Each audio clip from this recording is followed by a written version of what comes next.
Otilia Carvajal, del periódico La Razón. Doctor López-Gatell, preguntarle sobre qué avances han tenido con el mecanismo COVAX y si ya tienen alguna fecha estimada para la primera embarque, y pues también preguntarle en esta primera ronda a cuántos millones de dosis de AstraZeneca va a tener México acceso. Muchas gracias. Esto nos ayuda, la pregunta muy oportuna de Otilia, a darle seguimiento a la pregunta que ella misma hizo la semana pasada, en donde habíamos dejado como un pendiente el definir cuál iba a ser el mecanismo de adquisición. Recordar que el mecanismo COVAX es uno de los componentes de lo que se llama la plataforma de aceleración de desarrollo y acceso a las, en este caso las vacunas, pero en general los insumos para la salud, para la respuesta a emergencias, que es el marco más amplio que organiza las Naciones Unidas, incluyendo la OMS, la Organización Mundial de la Salud, que es la agencia especializada de las Naciones Unidas en materia de salud. Y concretamente la plataforma COVAX consiste en un mecanismo en el que los Estados miembros de la OMS, desde luego incluye a México, que es uno de los Estados fundadores de esta organización, ponemos todos la posibilidad de adquirir, esto quiere decir, hacemos contratos, y al hacer contratos, de acuerdo a un tabulador muy transparente, existimos países que podemos pagar un costo semejante al costo de oferta de estas vacunas. Hay países que no tienen esos recursos y pagan un costo menor, y por eso es un mecanismo solidario en donde todas las naciones ponemos lo que podemos y recibimos lo que necesitamos.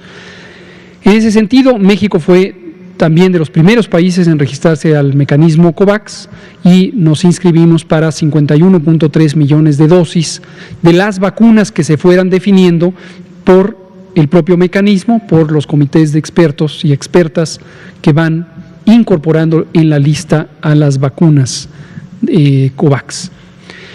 La primera de ellas es la vacuna de AstraZeneca, esto lo dimos a conocer hace varias semanas, y lo que había estado en conversación con la Organización Panamericana de la Salud, que es la agencia local de salud en América y a su vez la oficina de la OMS en América, era si hacíamos una adquisición por intermedio del fondo rotatorio de la Organización Panamericana de la Salud o lo hacíamos de manera directa vía vía AstraZeneca, aunque se trata de las vacunas registradas en COVAX.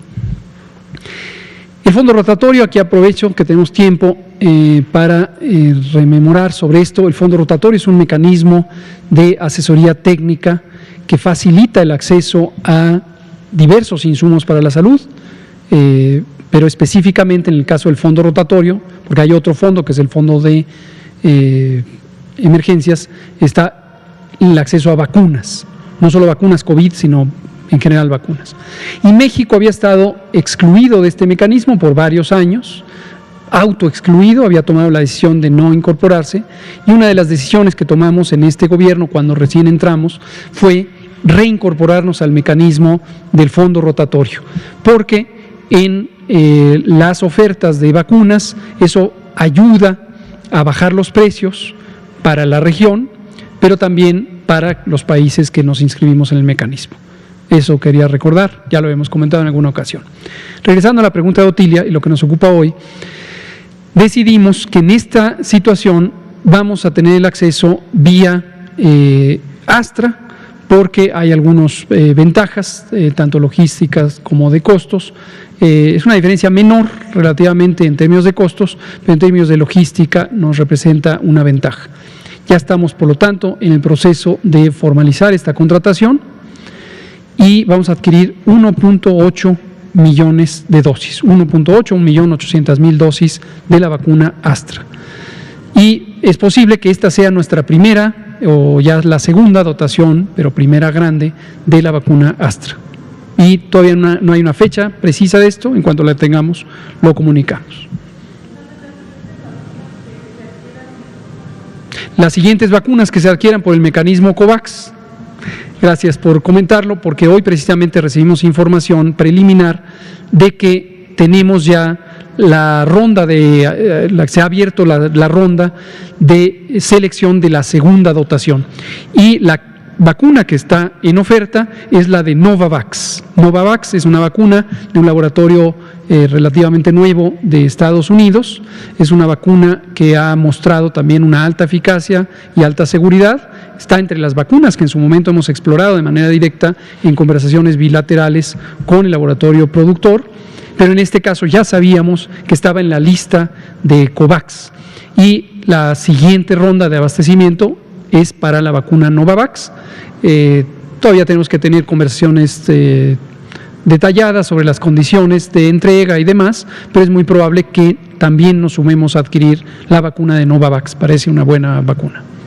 Gracias. Y otra pregunta. Hoy se reportó que en San Luis Potosí nació un bebé con anticuerpos contra SARS-CoV-2. A su madre la habían vacunado con la vacuna de Pfizer. Si nos pudiera comentar un poco más de este caso.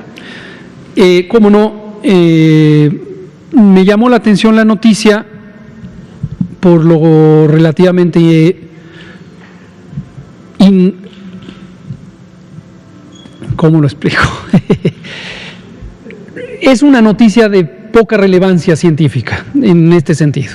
Es decir, qué bueno que hay una nena que nace y nace con anticuerpos, qué bueno que hay una mamá que en su momento fue vacunada y tiene protección y que además no tuvo ninguna reacción adversa a la vacuna en el momento en que se la pusieron, pero es algo esperado que los anticuerpos de una mujer gestante pasen a el producto de la gestación, es decir, al niño o la niña que está en su vientre.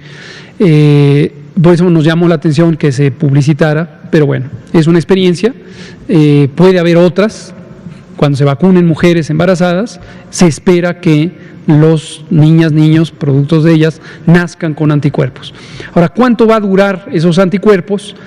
No se conoce específicamente para el caso de la inmunidad contra el virus SARS-CoV-2, pero ciertamente la experiencia de muchas otras dotaciones de anticuerpos, ya sea por infección natural o por vacuna, es que duran aproximadamente 4 a 6 meses.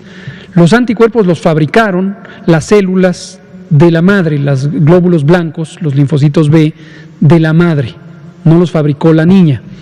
Y circulan en la sangre de la niña, ya una vez nacida, durante aproximadamente 4 a 6 meses. Después, por un proceso de degradación natural, empiezan a perderse y la niña no seguirá siendo protegida por el hecho de haber sido inmunizada por la madre. En el caso de algunas dotaciones de anticuerpos, también la lactancia materna contribuye a cierto otro tipo de anticuerpos. Recomendamos la lactancia materna por innumerables razones y ojalá que a esta niña también le den leche al seno materno. Pero eso es. Ahora, la otra implicación es la pregunta si se puede ya vacunar masivamente a las mujeres embarazadas. El otro día me hacía esta pregunta un vecino cuya esposa está embarazada. Aquí está la respuesta. No es que esté prohibido, pero en general no se recomienda en este momento intentar hacerlo.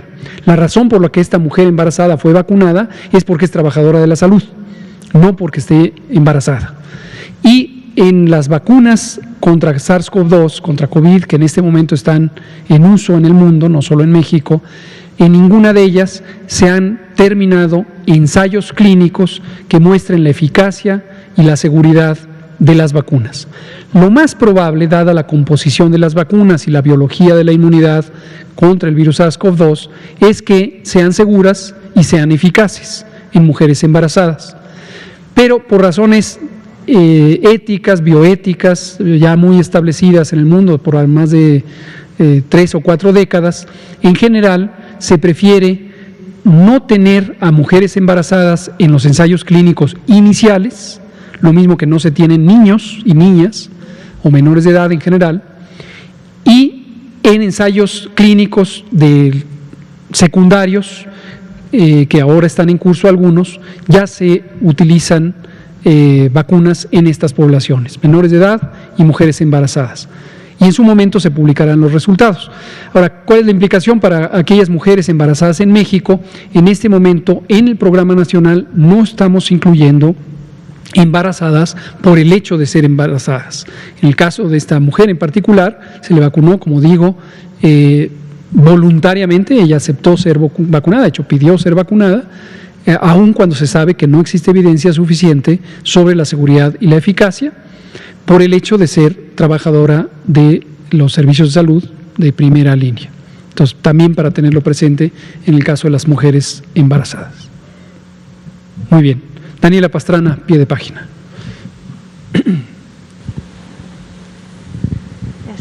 Gracias, doctor. Buenas noches. Le quería preguntar qué información actualizada tienen de las vacunas que llegaron a los gobiernos de Tamaulipas y de Nuevo León. La última información que nosotros tuvimos del viernes fue una conferencia que dieron los secretarios de salud, que decían que tenían guardada la vacuna porque no estaban completamente convencidos pues de que funcionara o de que sirviera por el tema de la congelación.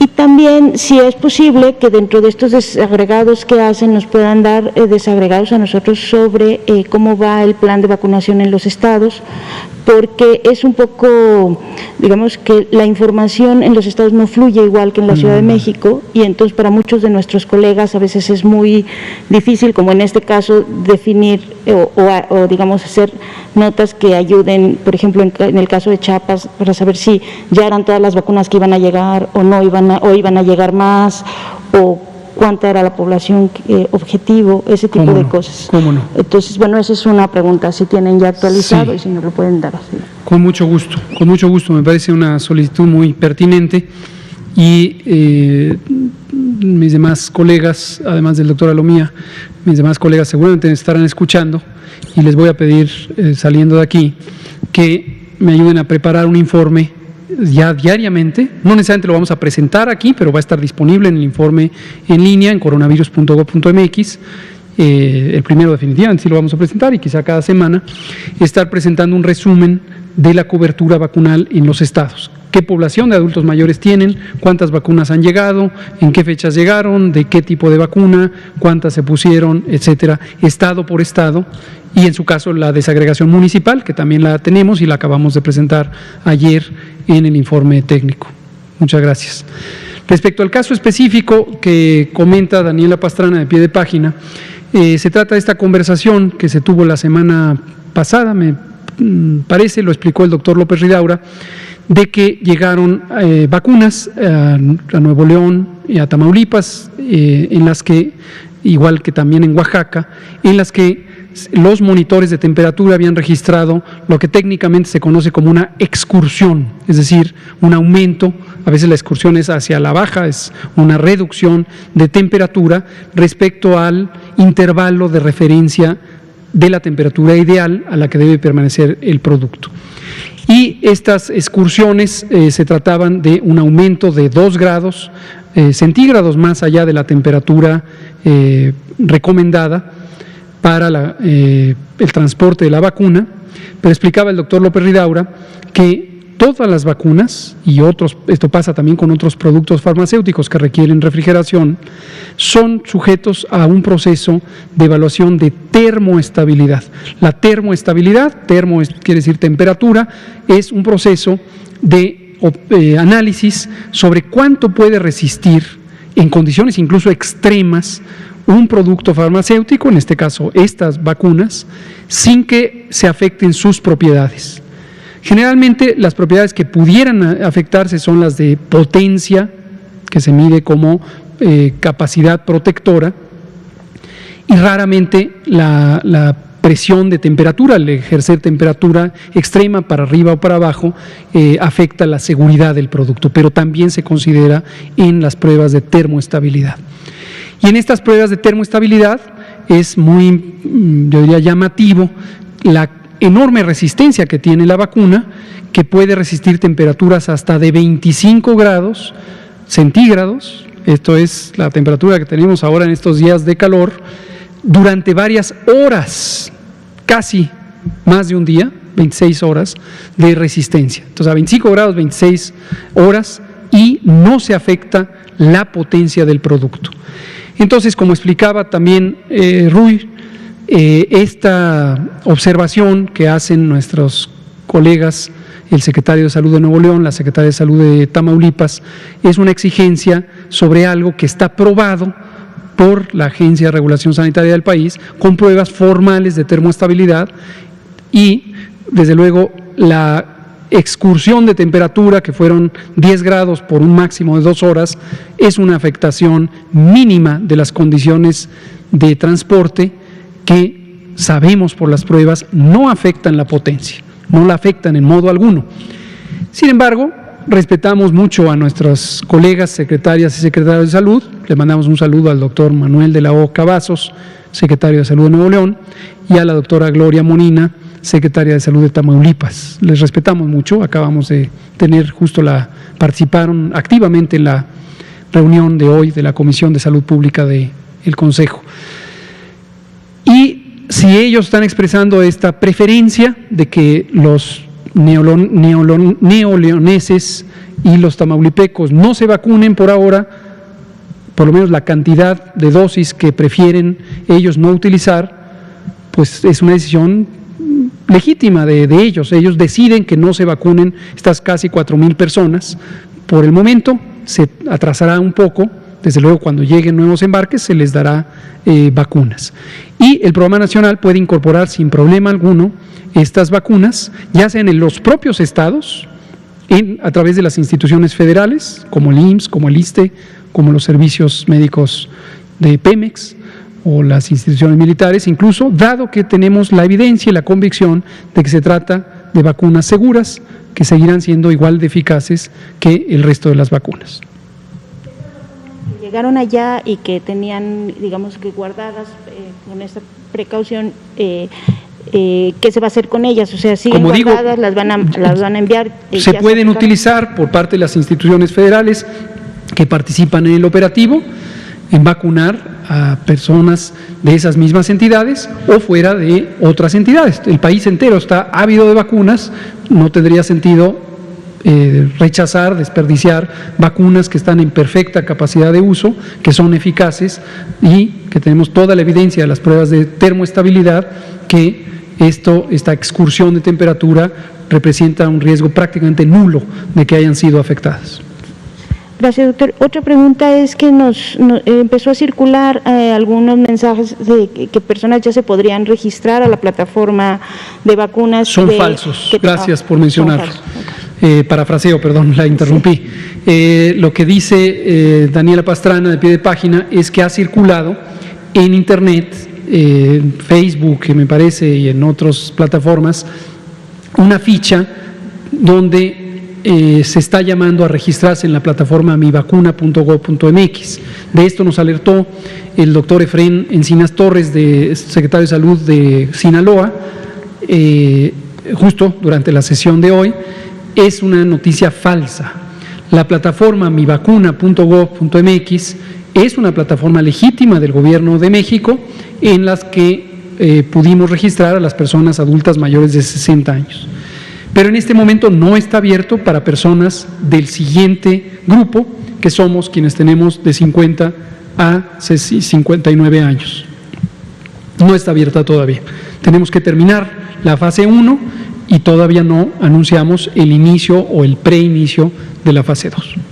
Gracias. Y una última que está relacionada con los deudos, que nos han estado también preguntando mucho, lo que se había anunciado de apoyos a deudos de familias que tuvieron algún deceso y que dicen que no les contestan o que no han tenido más información después, por lo menos en este último mes. Sí. Si tienen alguna información de eso, si es posible que puedan facilitárnosla aquí en los siguientes días. Se la debo y le había preguntado a Arturo Contreras anteayer o ayer. Vamos a darle seguimiento con la oficina correspondiente y mañana lo informamos. Gracias. Muchas gracias. Natalia Vitela, Reforma. Gracias. Doctor, hoy el doctor Reyes Terán habló de actualizaciones o avances de las recomendaciones del Consejo Técnico de Vacunación y sugirieron la vacunación en embarazadas. Entonces quería saber si ya estará esta sugerencia o si se va a tomar en cuenta. Sí, como decía hace un rato, La consideración de vacunar personas o mujeres embarazadas está sujeta también a las consideraciones de riesgo-beneficio. Todo en salud, en medicina, en salud pública, tiene este enfoque, riesgo-beneficio. Cualquier intervención de salud o incluso alimentaria, cualquier experiencia de vida puede tener algunos riesgos y puede tener algunos beneficios. Pero la magnitud, el tamaño de los beneficios y el tamaño de los riesgos es muy cambiante o muy variante cuando compara uno una intervención con otra. El propósito de la investigación clínica, los famosos ensayos clínicos, precisamente es el tener evidencia directa sobre los beneficios, que es la eficacia, que se convierte después en efectividad, y los riesgos, la seguridad, que se mide, entre otras cosas, por la frecuencia relativa o comparativa de los ESAVIs, de los eventos supuestamente asociados a vacunación. Y la evidencia es evidencia cambiante. En este momento, como decía, no se ha concluido ninguno de los ensayos clínicos específicos que incluyen a mujeres embarazadas. Por lo tanto, existe incertidumbre, existe desconocimiento sobre la seguridad y la eficacia. Por las características de las vacunas, su tecnología y el conocimiento que ya existe de la biología de la inmunidad contra el virus SARS-CoV-2, existen amplias posibilidades, altas probabilidades de que las vacunas que hoy estamos usando en México y en el mundo sean seguras y eficaces también para las embarazadas. Entonces, la consideración que se hizo recientemente en el Consejo Nacional de Vacunación fue precisamente sobre cuál podría ser el punto idóneo en donde estemos ya muy cerca de recibir evidencia o ya tengamos la evidencia porque se publica en un artículo científico, y la necesidad de proteger a las mujeres embarazadas, dado que la COVID-19 ha aumentado algunos de los eventos adversos relacionados con el embarazo, en comparación con mujeres que no tienen COVID-19.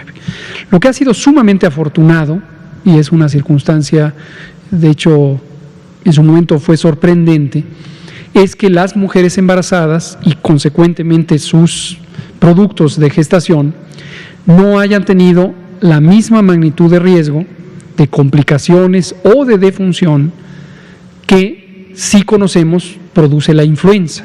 Recordarán que en México en particular fuimos casi obsesivos con mencionar a las mujeres embarazadas como el grupo de más alto riesgo o junto con personas que tienen enfermedades crónicas, cosa que no hacían otros países. Nosotros exageramos un poco en ese sentido, no pasa nada, preferimos exagerar en la protección que dejarlo pasar. Pero la evidencia que fue surgiendo del conocimiento de COVID-19 a lo largo del año 2020 nos permitió corroborar que sí hay incremento en el riesgo de desenlaces desafortunados del embarazo, por ejemplo, partos prematuros, amenazas de pérdida o amenazas de parto prematuro y otras, bajo peso al nacer, etcétera, en mujeres que están embarazadas y son afectadas por COVID-19. Entonces, el análisis de riesgo-beneficio continúa abierto, necesitamos precisar los elementos de cuándo ya tendremos evidencia directa de la seguridad y la eficacia y cuál es la magnitud relativa de este problema en la sociedad, en el grupo de mujeres embarazadas. Anualmente en México nacen un poco más de 2 millones de personas, 2.3, 2.2, y ese es el número de mujeres embarazadas que para cada corte anual están presentes o transitan. Gracias. Y otra pregunta es sobre la vacuna CanSino. Se supone que iban a llegar 2 millones, o bueno, que iba a haber 2 millones de dosis en marzo y va a haber 1 millón. Quería saber por qué el retraso. Sí, de la vacuna CanSino, recordar que tenemos dos elementos. Una, que es la dotación principal, se trata de vacuna que no está envasada, sino llega a granel. Y va a ser envasada en México, en una planta que es de una compañía que se llama Drogmex, que está en Querétaro. Y esta planta ha estado en un proceso de habilitación técnica o tecnológica, igual que la planta de Leomont en Ogoyoacac. Y hasta que no se tenga todo el proceso estructurado en condiciones físicas, en entrenamiento del personal, en protocolos de seguridad, etcétera, COFEPRIS no va a autorizar ya el funcionamiento de la planta y la liberación del producto. Pero vamos en buen avance, ha habido una muy buena cooperación por parte de la entidad privada que envasará y también, desde luego, por parte de COFEPRIS, particularmente ahora que está el nuevo comisionado y las nuevas comisionadas. Entonces, conforme va avanzando ese proceso, se han tomado las decisiones de cuándo llega el producto a granel. En un momento dado es útil avanzar en tenerlo físicamente en México. Parte del producto que llega a granel se usa en las pruebas precisamente en los ensayos de llenado, tanto en el caso de Leomont con la vacuna Astra como en el caso de CanSino y la vacuna Drogmex, y a veces hemos dicho que venga de una vez y decidimos, se habla con China para que lo manden, y en otros casos hemos dicho esperen un poquito, todavía esta fase no está terminada, pero es intrascendente, al final va a llegar lo que está contratado y vamos a tener todas estas 35 millones de vacunas de CanSino. Pero entonces la planta ya está aprobada por COFEPRIS. No, la planta se ha ido aprobando conforme va demostrando capacidad en distintos segmentos del proceso. No es una sola aprobación, son distintos bloques del proceso.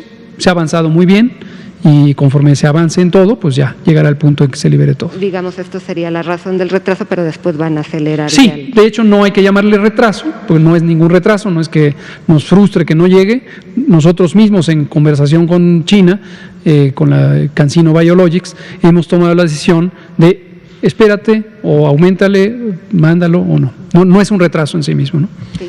Y ya por último preguntarle, de los 12 millones de dosis que se envasan en Edomex de Astra, ¿cuántos se van a quedar en México y cuántos van a América? Bueno, en México son lo contratado, 77.4 millones de dosis, y el plan de producción, números gruesos, es 250 millones de dosis para América Latina, cuando menos en el primer esquema de fabricación, envasado, distribución.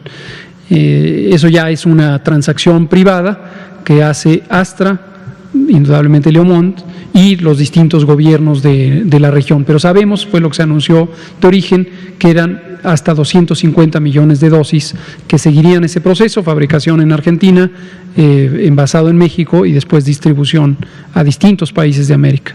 Perdón por abusar, pero quiero preguntarle también sobre las nuevas informaciones que hay de las variantes del SARS-CoV-2 que son más transmisibles y más letales. En ese sentido, México, ¿cómo se está preparando? Gracias. Sí, le pido al doctor Alomía si comenta sobre esto, recordando que México tiene un esquema de vigilancia de cepas y variantes virales que está establecido desde hace muchos años, y agradecer a nuestros colegas, no solamente del INDRE, quien coordina este proceso, sino de toda la red de laboratorios nacionales de salud pública. Por favor, doctor. Claro, con mucho gusto.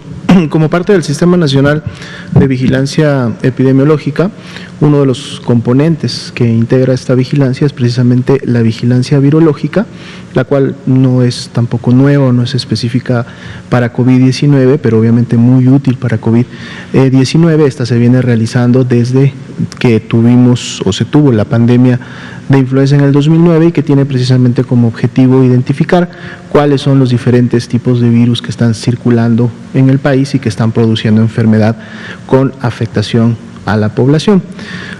Pero es importante, digo, porque esta vigilancia, en base a las herramientas, protocolos, algoritmos que utiliza, es la que precisamente nos da los insumos para poder llevar a cabo la identificación ya en resultados positivos al virus SARS-CoV-2 de cuáles de estos virus pudieran estar presentando mutaciones o en su momento ser nuevas variantes introducidas al país.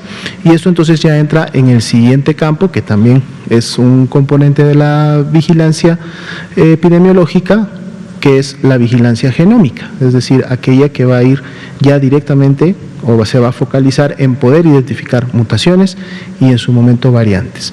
Hasta el momento, las variantes que hemos tenido identificadas en México han sido pocas para efectos de del porcentaje de secuenciaciones que se han llevado a cabo y que se han identificado, o sea, es muy poco, es menos prácticamente del 1% de todas las secuenciaciones realizadas, y lo importante es precisamente que estas identificaciones se han hecho en personas con antecedente de viaje, no necesariamente o solo a los países en donde se identificó por primera vez estas variantes, sino a otros países en el nivel internacional, o que estaban asociadas a personas que habían realizado el viaje, es decir, ser contactos de personas que en su momento habían importado la variante.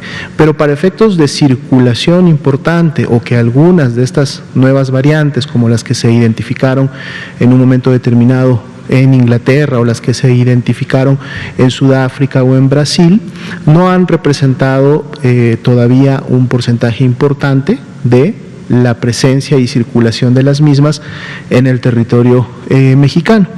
Mutaciones obviamente se siguen identificando también. Sabemos que estamos ante un virus que tiene esta capacidad o contempla esta característica de poder mutar, pero es precisamente el número de mutaciones y las mutaciones específicas las que, cuando se agrupan o se producen, obviamente pudieran generar la aparición o la identificación de una variante, ¿no? Entonces, en este momento, de hecho, se está trabajando para incrementar la capacidad de secuenciación genética y, a través del incremento de esta capacidad, pues obviamente poder tener una mayor cantidad de aislamientos que en su momento permitan obviamente esta secuenciación.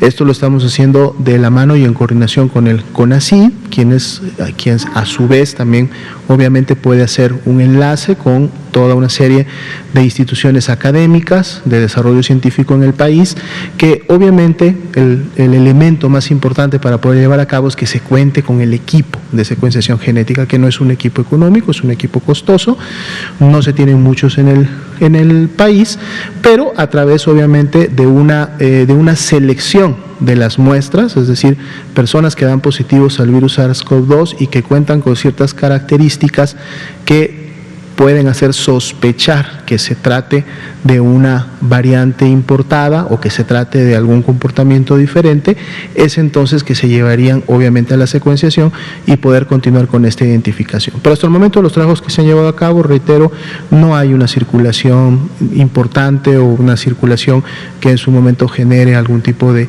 alerta o que cambie el comportamiento de la enfermedad como hasta ahora la hemos tenido en México.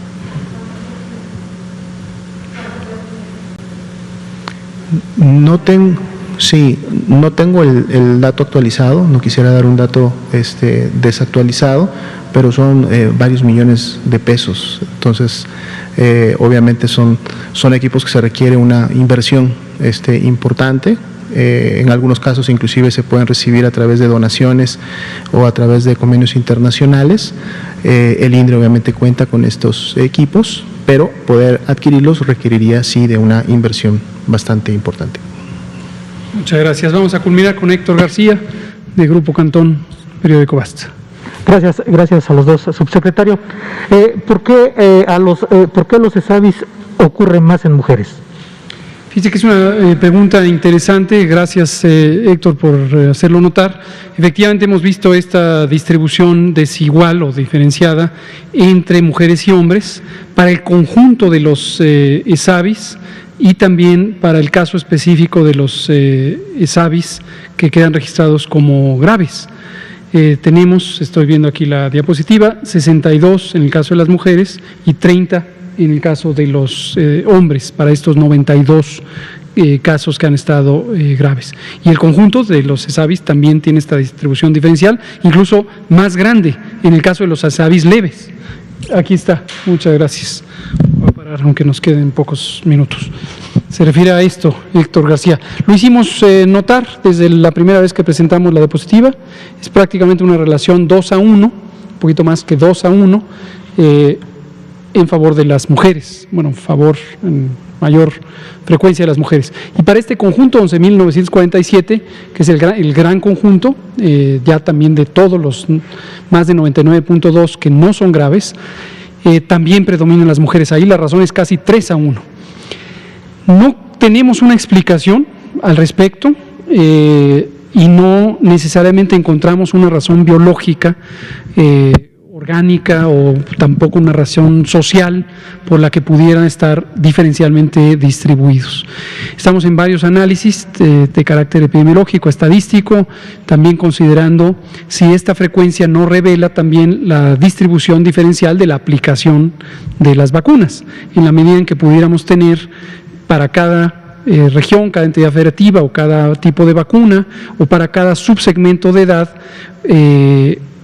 que el porcentaje de SAVIs difiriera entre mujeres y hombres, podríamos decir ya de manera más clara que sí hay una diferencia. No, por el número absoluto no se puede llegar a esa conclusión, pero lo estamos analizando. Comentábamos aquí con el doctor Alomía que en próxima fecha queremos presentar una sesión prácticamente dedicada a puros SAVIs para presentar un trabajo muy cuidadoso que ha estado coordinando el doctor Alomía de análisis precisamente de los SAVIs.